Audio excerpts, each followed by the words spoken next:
All right. Hello, everybody.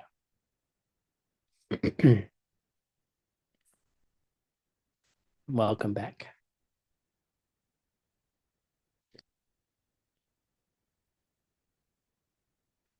All right. So we're gonna go through just a little bit more of this longer story with Jason Kappa and his what has kind of we're in the middle of a long background of why Jason Kappa is the authority on emptiness, right? So it's giving us a lot of history. It's giving us his connections with the teachers of emptiness, including Chandakirti, Nagarjuna, and Manjushri himself. So we're going to be finishing up that story today and then moving into the actual explanation on emptiness. So I thought to finish the story first and then have a bit of a meditation on maybe how could we plant the seeds to have similar experiences to Jason Kappa himself.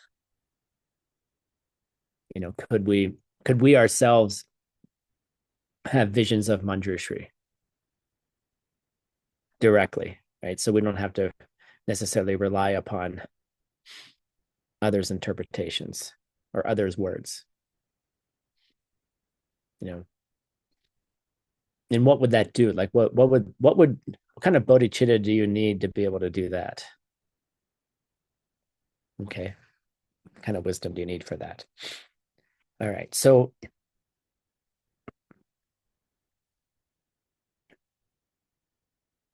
just for a review of last class, Jason Kappa was he had met he had met Manjushri.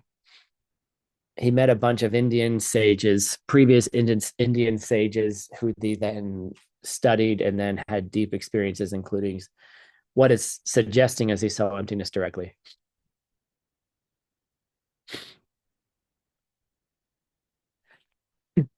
Excuse me. Excuse me.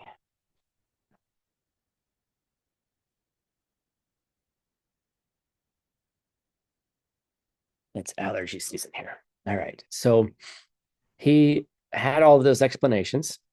I mean, he had all of those explanations from those various teachers, saw emptiness directly himself. At least that's the implication.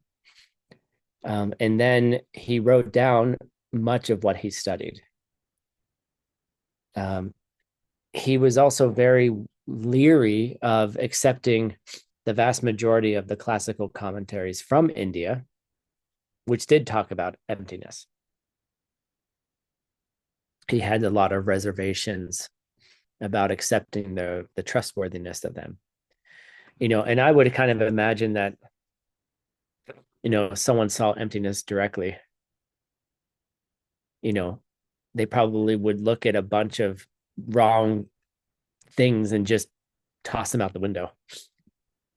Like, if you had that direct experience, you would probably look at all those wrong explanations and just be like, whatever, and roll your eyes and try to find the correct ones. Maybe you would write some of those things down yourself.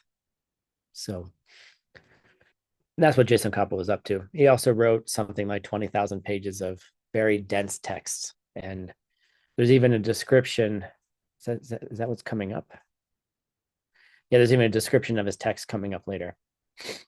So he was basically not so thrilled with the other people's explanations. And then when he asked his teacher and Manjushri for answers, Manjushri said, "Hey, Chandakirti is a pretty cool guy, a great bodhisattva with great intelligence, great courage, who came to this world intentionally because he was already a Buddha who came in the form of Chandakirti to spread the teachings of emptiness." And Manjushri also said that Chandakirti's texts were free of errors as well. So that's where we left off. So let's jump back in, and then we'll do a meditation if we finish this section, which we will. Where are you?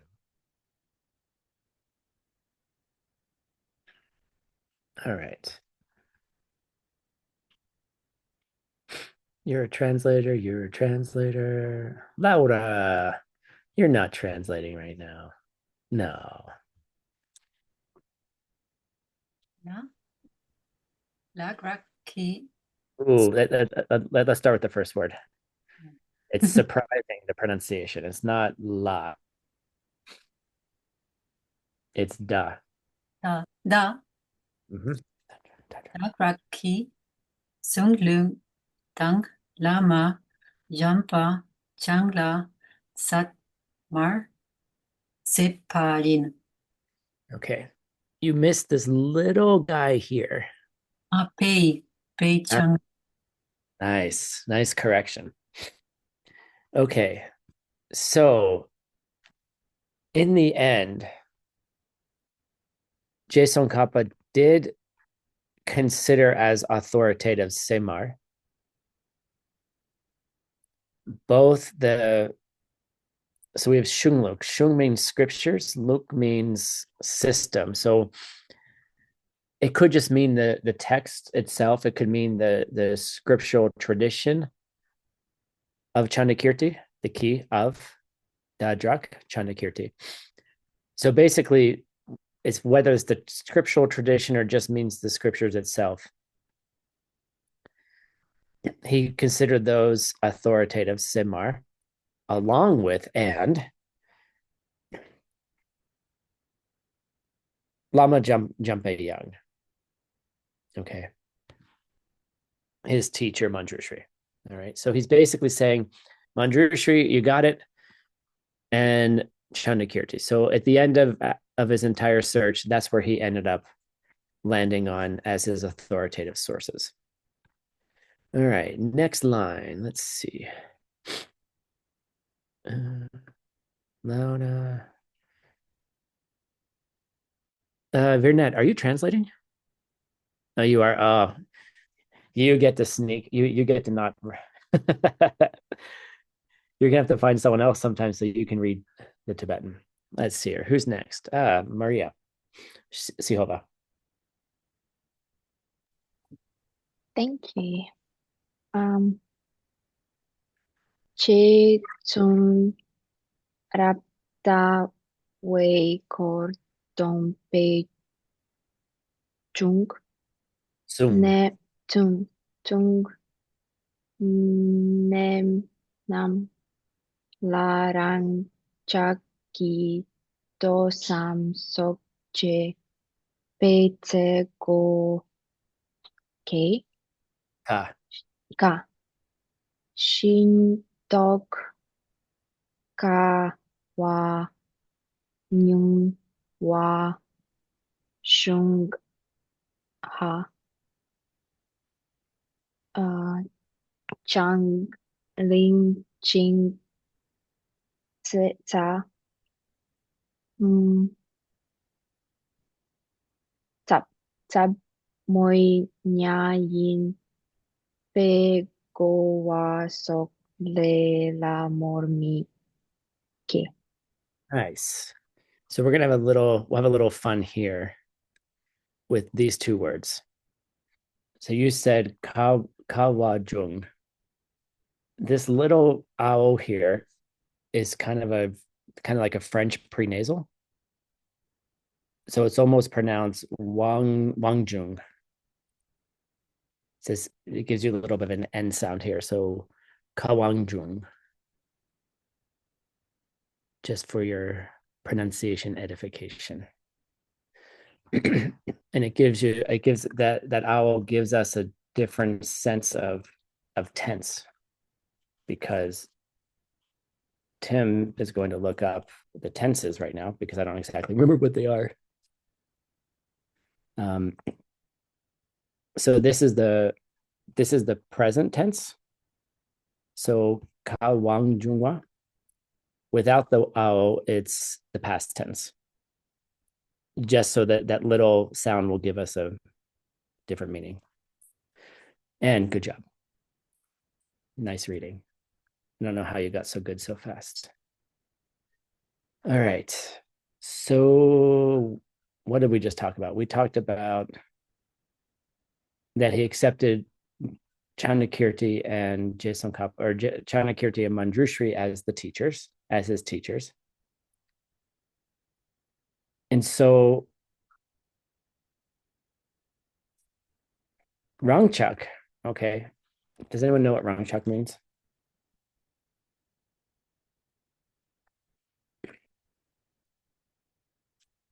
Yes, it just means us, right?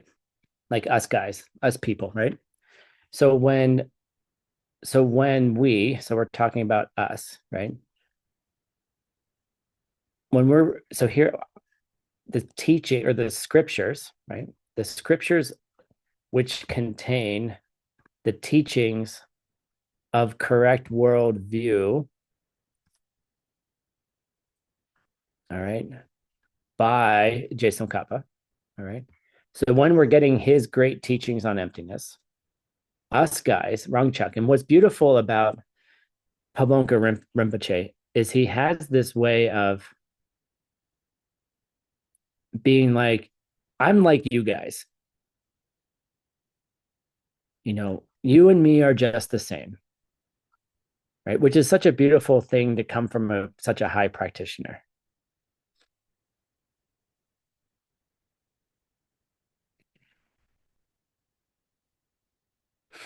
And so he's basically saying, like, us guys, we have a particular problem, and when we're doing this.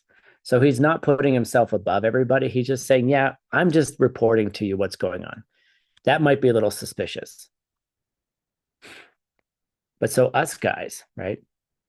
It can be difficult, right?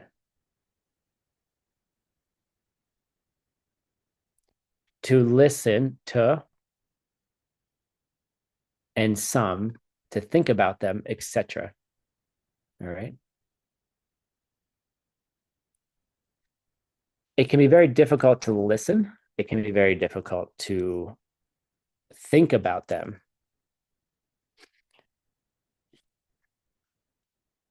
And basically, as we're doing, and those are the two main things, to some gom, right?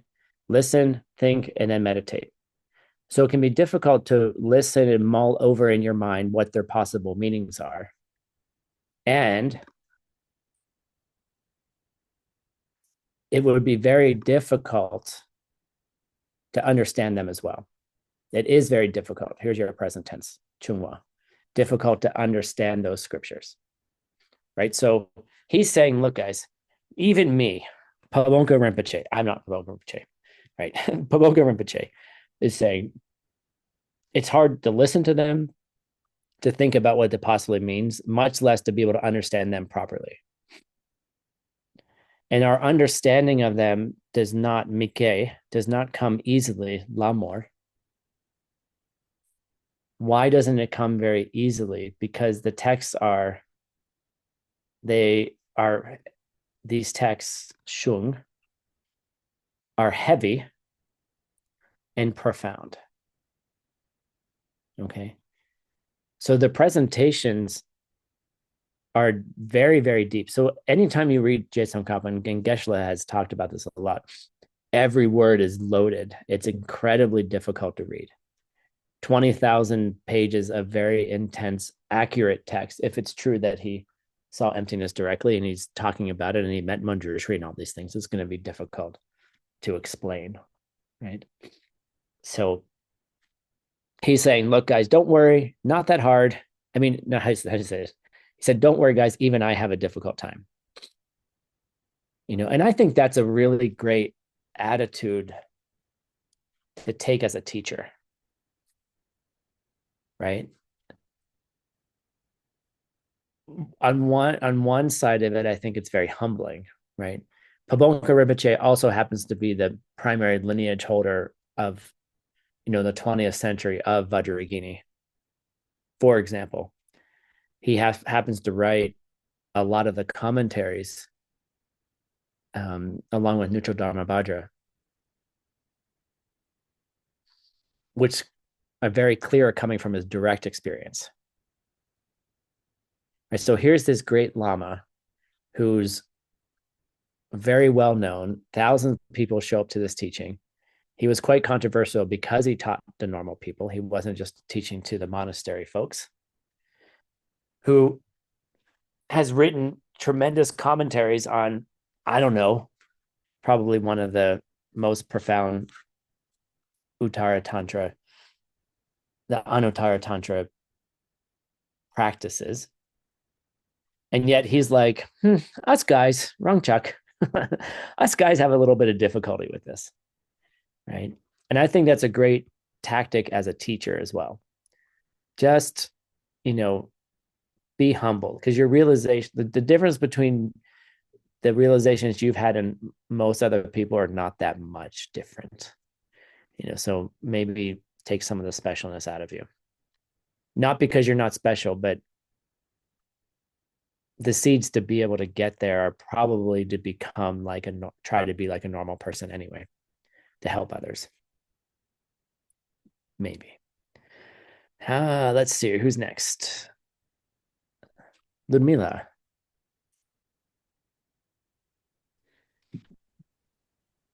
O Gyan Yan Yan Shipto Jalna Sun Shen San Sun Shen Sung Shen, yep. Sun Shen Na Metpe Salkatan Sap Cha Parchantuma Yope. Nice. So on the other hand, Unkyung, if you take the time to review them over and over again, right? Shungsheng Namepa. There's nothing else that compares to them. There is nothing other, there is no other scriptures that compare to the depth of his teachings. And they possess, let's see, the many features that they have is they exhibit an unparalleled quality of clarification and depth that you cannot find anywhere else. So Pabonka is basically saying, look, it's very difficult to understand. Even me, I have a hard time doing it. But if you take the time to review them over and over and over again, they have so many unique qualities and exhibit an unparalleled clarity and depth not found anywhere else, right? That's a pretty big statement to make, right? And that's what Pabonka's chapter on emptiness is based upon. It's based upon Geshe Kappa's LAMRIM Chemo. All right, let's go next line. How about, you walked away from your camera. Good. How about Anna? Thank you. Don't need lato in she so ski rim she o beste zapchan la che beyon. Chewang. Chebeyon. Yes. Chebeyon. Chewang Ong. Chebeyon. Nice. Okay. Thank you. All right. So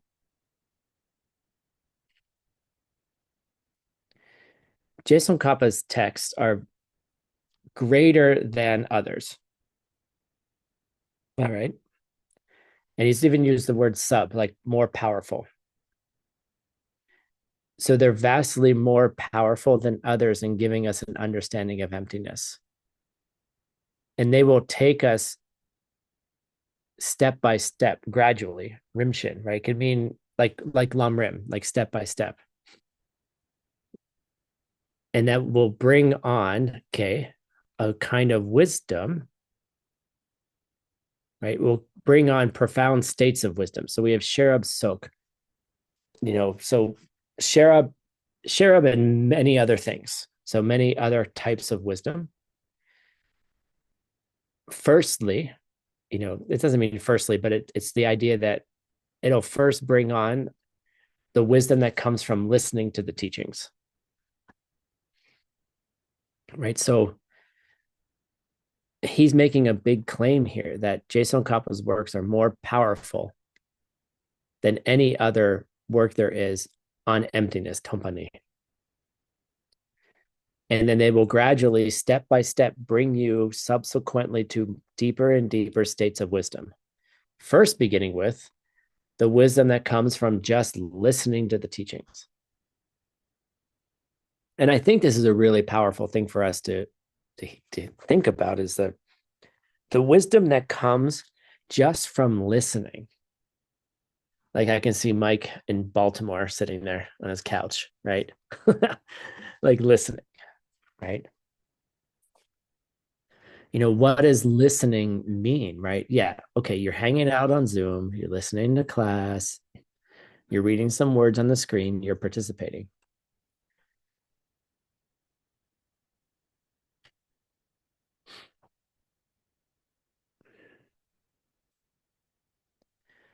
But it's basically the foundation that brings on the other two types of wisdom. One that comes from contemplation,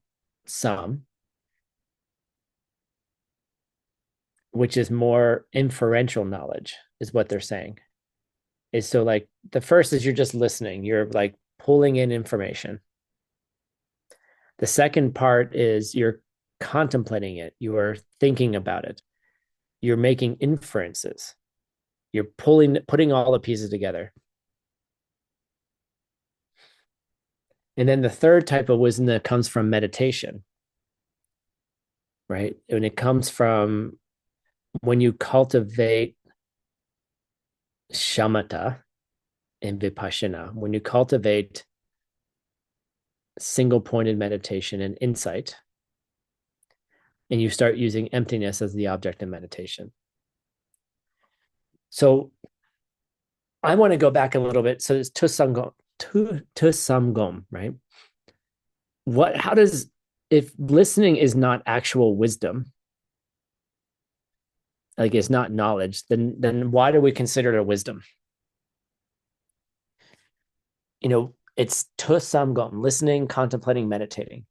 You listen first, you think about it, which is inferential knowledge, and thirdly, then you meditate on it and you have direct experiences with it. How is listening a type of wisdom?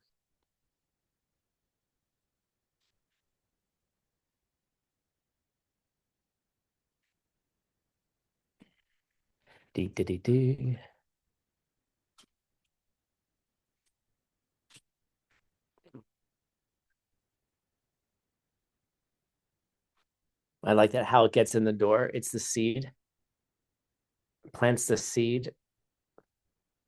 What about, think about it from the perspective of your seeds going off.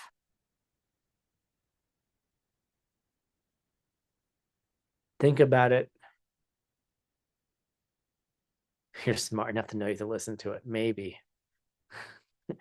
Mike says the ripening of your past goodness. Right? Your past goodness is creating this class. Your past goodness is creating the wisdom to be able to hear Geshe Kappa through Paboka Rinpoche, through Geshe Michael, through Tim, to teach you something like wisdom, right? And so in that way, it's you who's creating the class, right? And there's this interesting debate, and I haven't quite landed on it yet. But if it's in your world, like how could it be in your world and you hear it, but it's not yet integrated into you yet if it's all coming from you? This is like the question people ask, like DCI questions, right? Like it's in my third flower, right? It's in my environment, in my teacher, or in a Zoom class or something like that. If it's coming from me, how is it that it's not integrated into me if it's coming from me and I'm hearing it from someone else?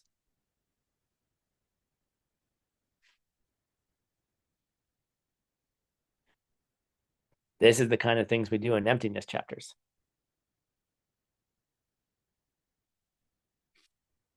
Right? Like you have the seeds to create the wisdom. Yes. And then you hear it, you're projecting it, yes, outwards. You're projecting it into the teacher or Pabonka or Rinpoche or something like that. Yeah, you're doing that. Not strong enough seeds.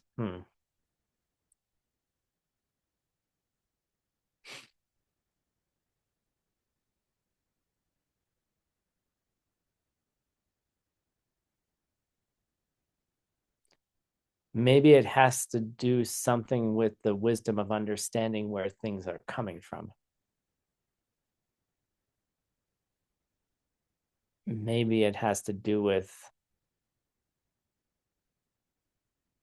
your understanding of you and others. Like, why do you need another person to plant seeds?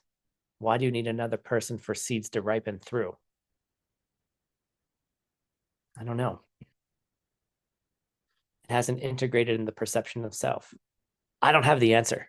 This is just me philosophizing, right? Think about it. Like what is it about listening as the first type of wisdom that then becomes integrated into the self later? Integrated self. I don't know. You can think about it. You can hear it first in class. You heard it first here in class. Then you can contemplate it and then you can meditate on it. Then maybe you'll come up with some answers. All right. Next line.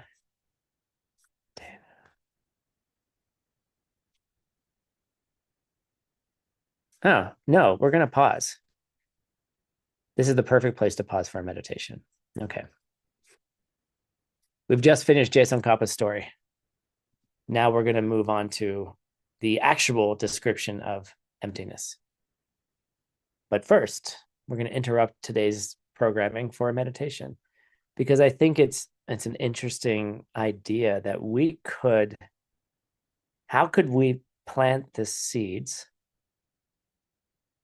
so that we could have one of those types of visions, right? Where we could have Manjushri show up in a deep state of meditation, or because the wind's wet in the central channel, or because you got out of a retreat and the dog turned into Maitreya, right? You know, what are the seeds we need to plant? So we're going to do a short meditation. I mean, if you don't want to learn how to do this, have a nice day. We'll see you next week.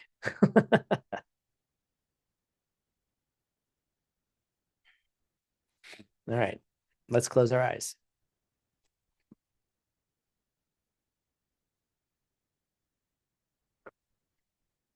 Get comfortable.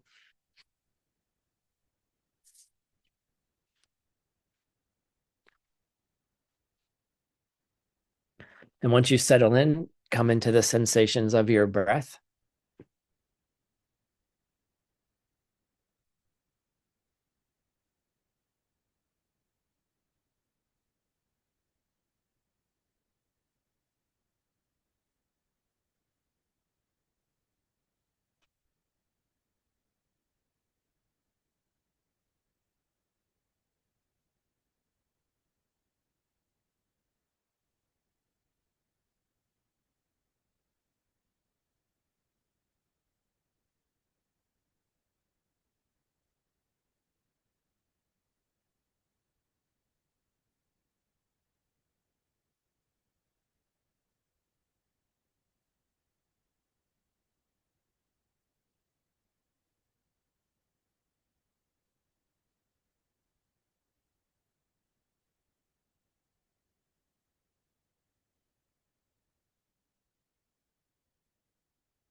And normally we would spend maybe 5 or 10 minutes just with the breath to bring our body down.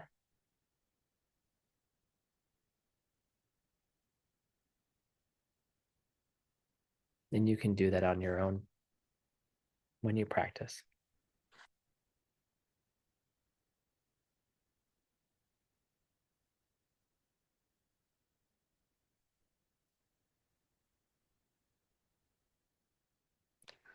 And the first thing we always should do is collect a lot of good seeds and purify some of the negative seeds to open up the channels.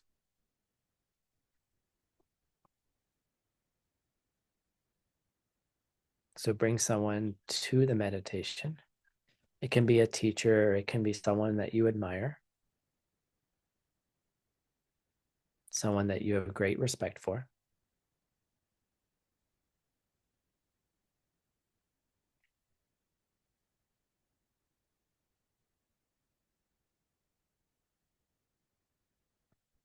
And think about one thing that you really admire about them.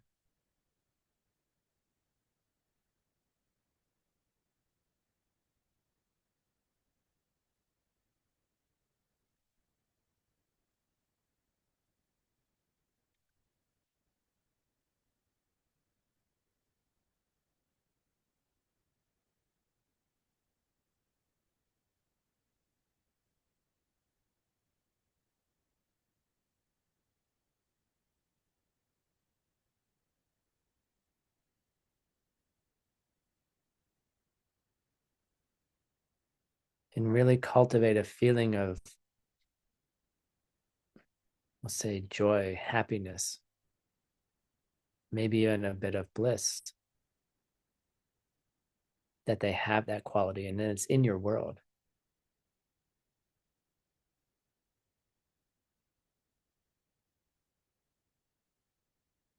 That if it's in one person, it can be in lots of people.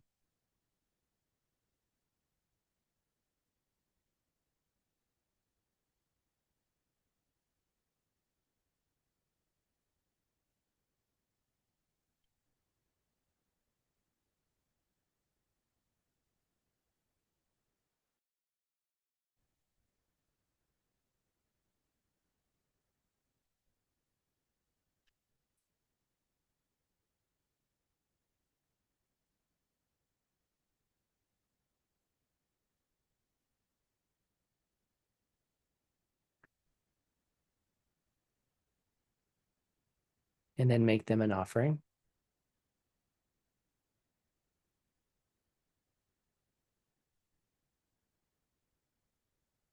One of the best offerings you can make is your attempts to be a better person, your own practice.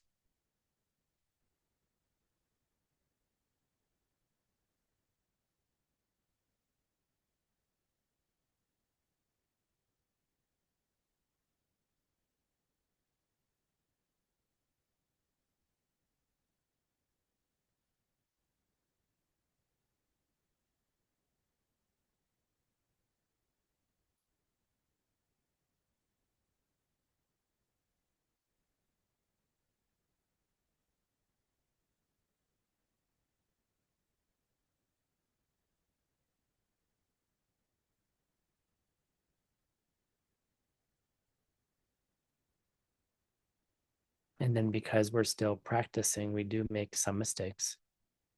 So find something you did in the last day that you're not so proud of, something that you know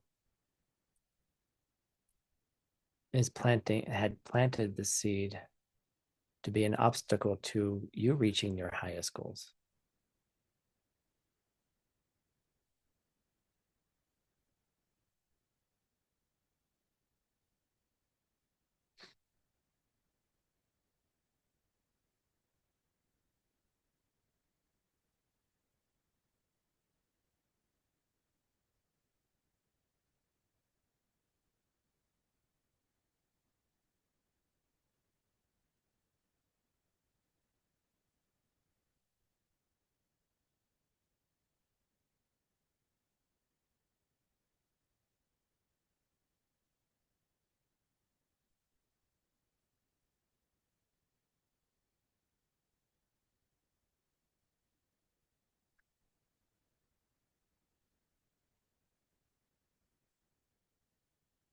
And then let them know something you saw somebody else do, some goodness that you saw somebody else engage in.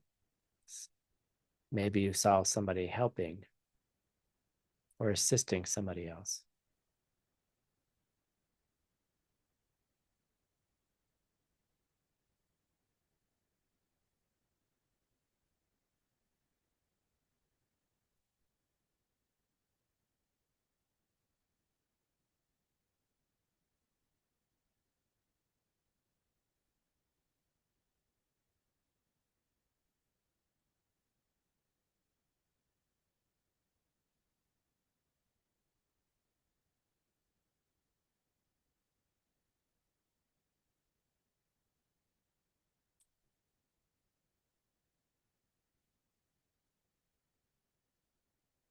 And then ask for teachings.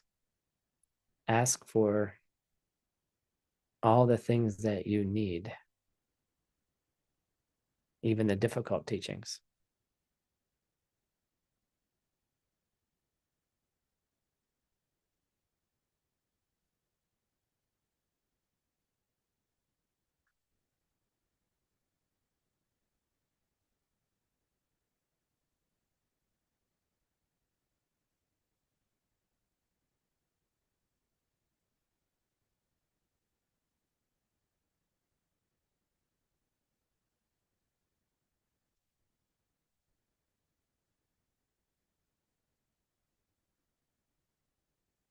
And then ask that the people, the good people around you, the good influences, the people that teach you, your community, that they all live long lives.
Now think about something that happened to you when you were much younger.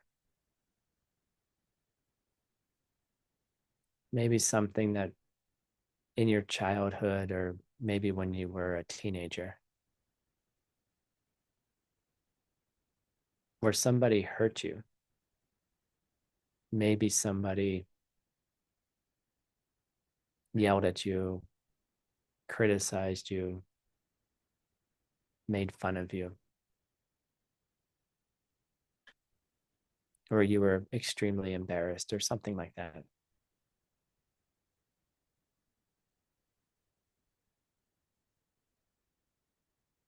We all have these memories of things that happened to us.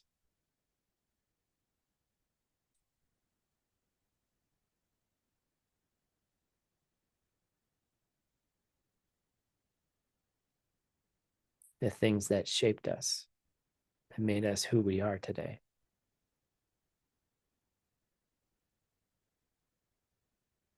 Maybe it's an emotionally difficult situation with a parent.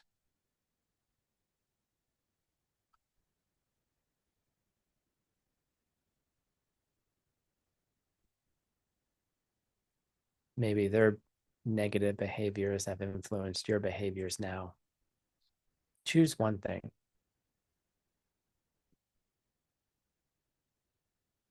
And look at it from a distance, that it's far enough away that you're not having an emotional reaction to it now. You're just looking at it.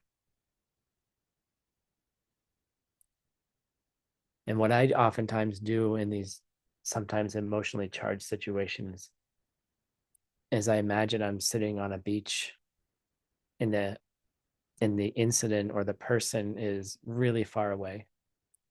Like I can just see them on the other side of the beach or across the water on an island or something like that. I can still see it, but it's not close enough to affect me.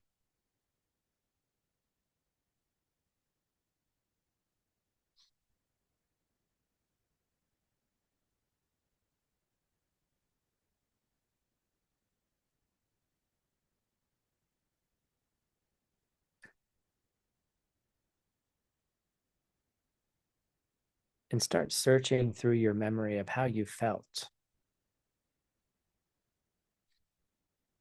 what you were thinking.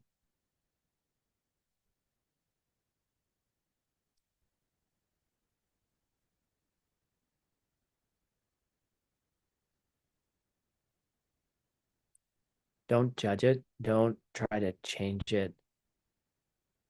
Just here you are observing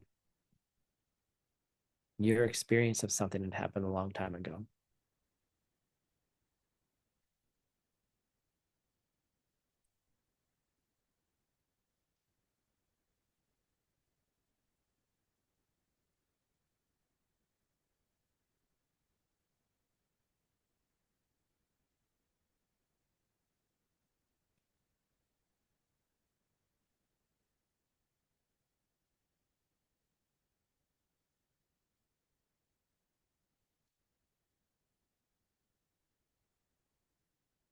And now apply a bit of your current understanding of karma and emptiness.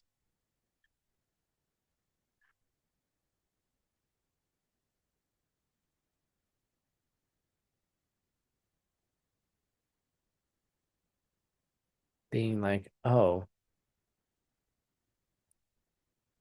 that experience must have come from a previous seed.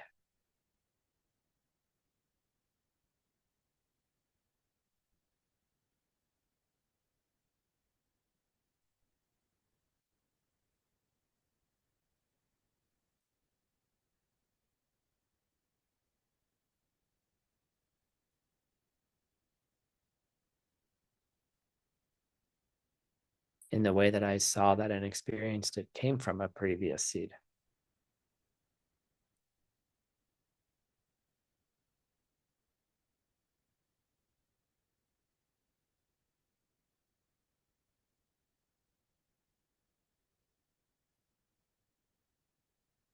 And it probably didn't feel very good.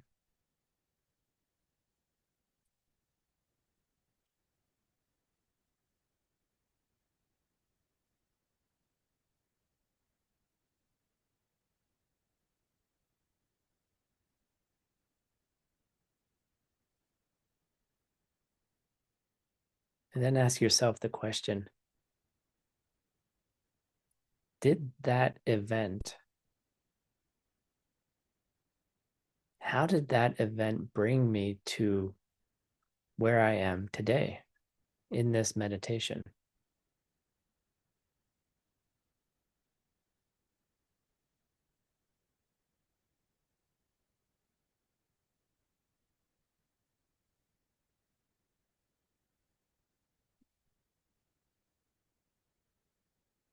Did that event that was a little painful or very painful, serve as some kind of linear cause that brought me here today.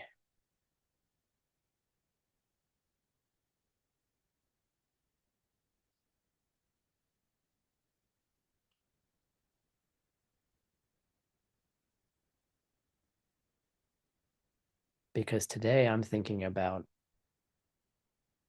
actual causes. I'm thinking of actual cause and effect.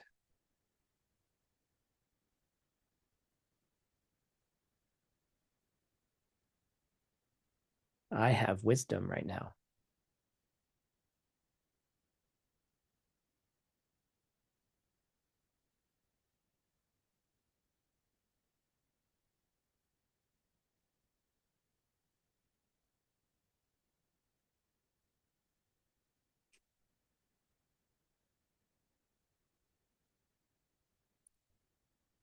Was there something in what happened years ago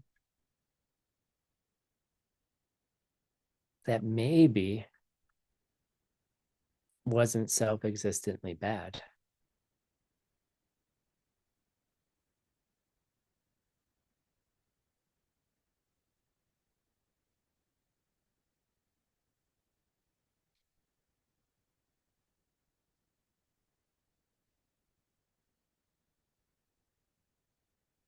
Could there have been something else in motion?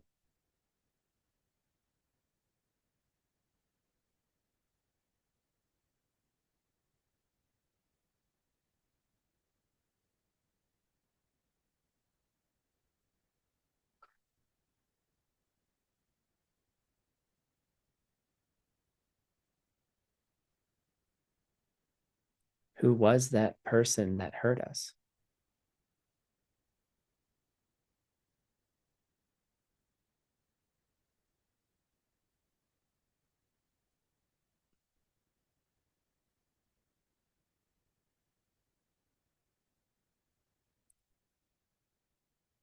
Just as a what if.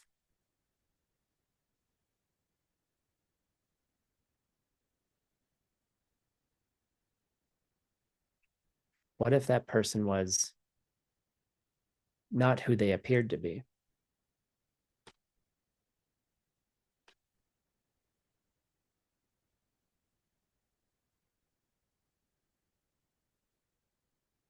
What if they were like that third flower of listening to emptiness?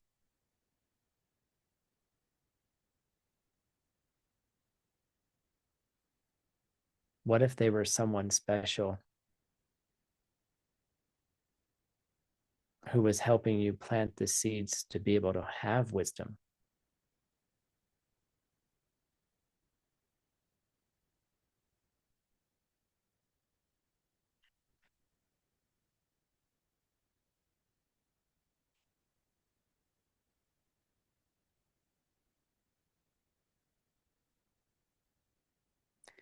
And this doesn't mean that what happened is justified and that it wasn't painful.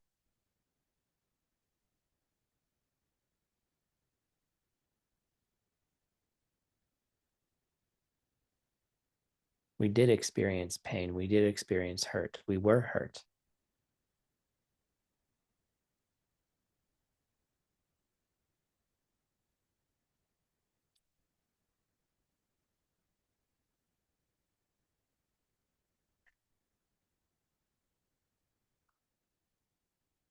But what if it was some other divine intervention to push us, to push our seeds in a different direction? Extraordinary, skillful means. Because something brought you here today. It's not an accident that you're listening to Geshe Kappa's wisdom.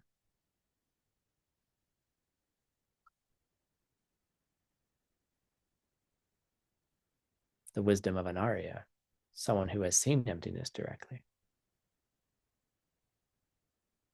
There are no accidents.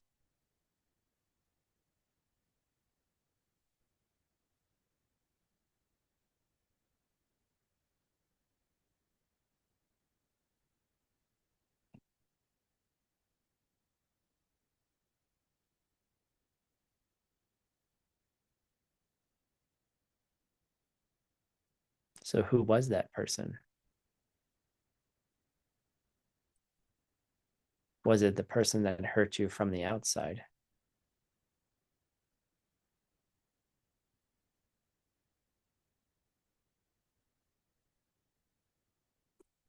Or was it a deep call from wisdom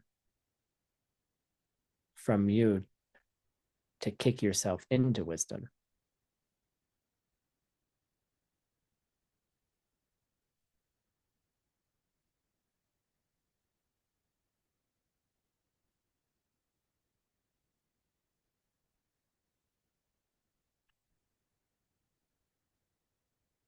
And of course, that doesn't mean it had to have happened that way. There's no have to suffer to arrive at deep wisdom. But now you're here. And how you got here was unique to you.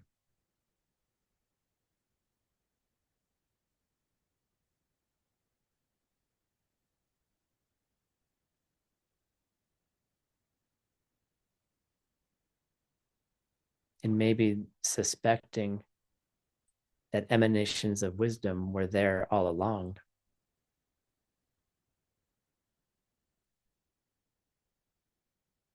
From the moment you were born.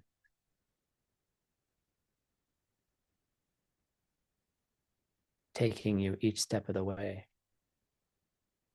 Through your joys and through your hardships.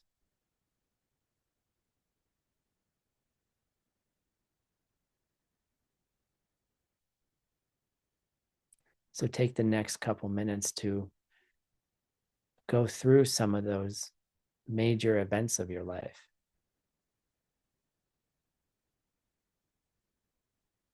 And suspect that what if this isn't just what it looked like? That it was some kind of divine intervention, some kind of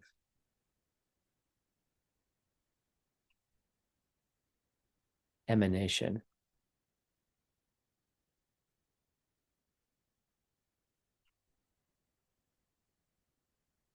who brought me here today to be studying the great texts on wisdom, the greatest ideas of how the world works.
And we don't know if those people were one way or the other way. Were they just the person that hurt us? Or were they enlightened?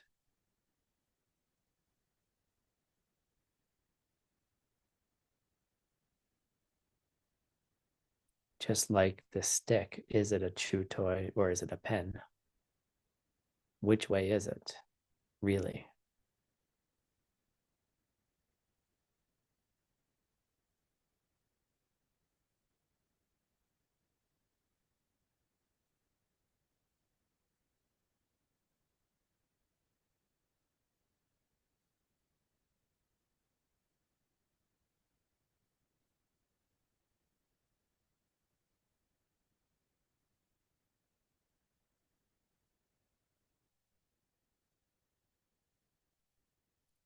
And then take 3 long breaths, exhaling it, sending out golden light from your heart.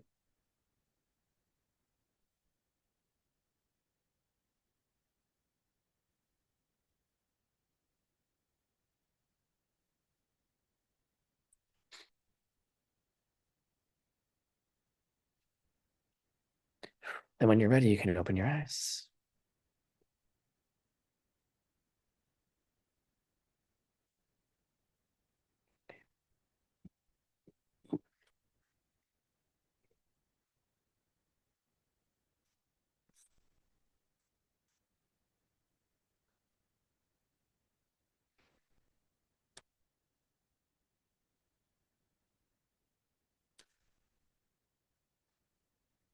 If you do that meditation frequently, it might be difficult, and it should be difficult, because you're going to have to battle against the way that you see, the way you normally see things and the way things could be, right? And I just want to highlight that this kind of meditation also, as I said in the meditation, is that it doesn't diminish the difficulties and pains that we have had. Okay, that's not the point of it. All right. It's not to spiritually bypass them at all, because they were very real, but they were very impactful, but to understand their impact differently.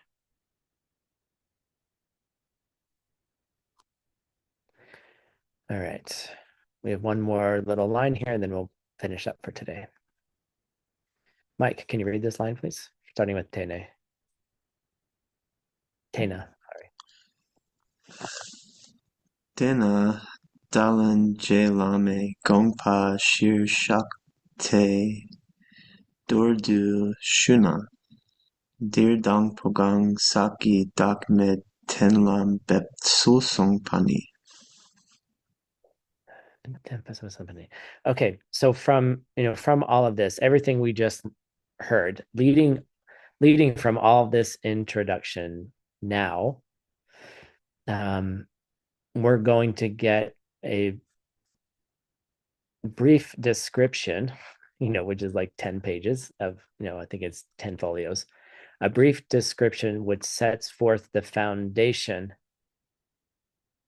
of the thought from Geshe Kappa.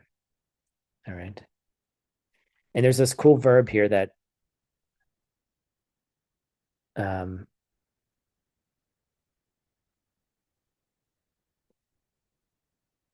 that Pabonka uses here. It says shu, right? Which,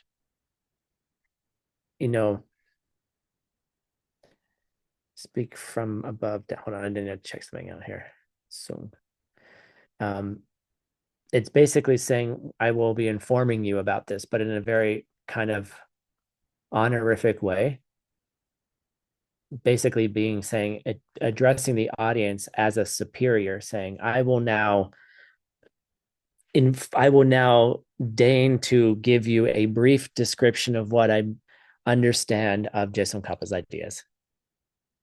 Okay, it's really kind of cool. Like, he's treating his audience like they're already better than he is, as they're already better than he is.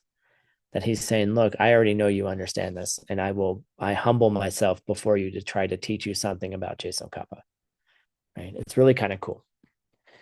And he says, then firstly, we're going to demonstrate or set forth or establish the first thing, which is the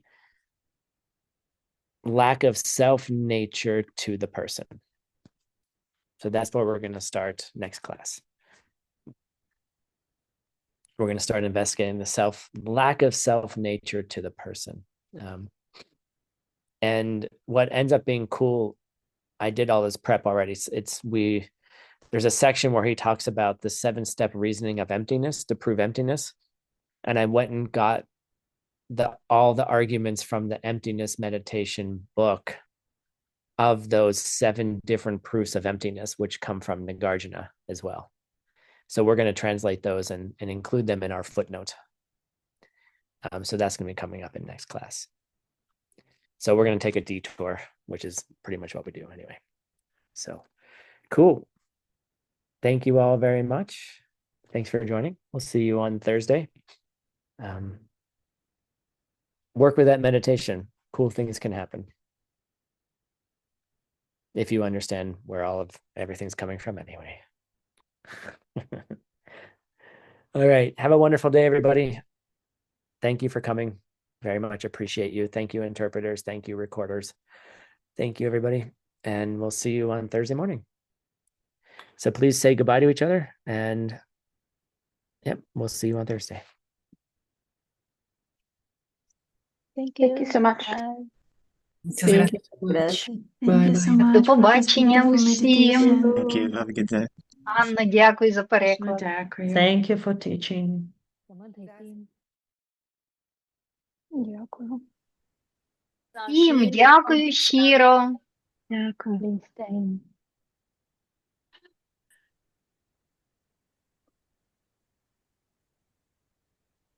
谢谢天老师，谢谢圆圆翻译，谢谢。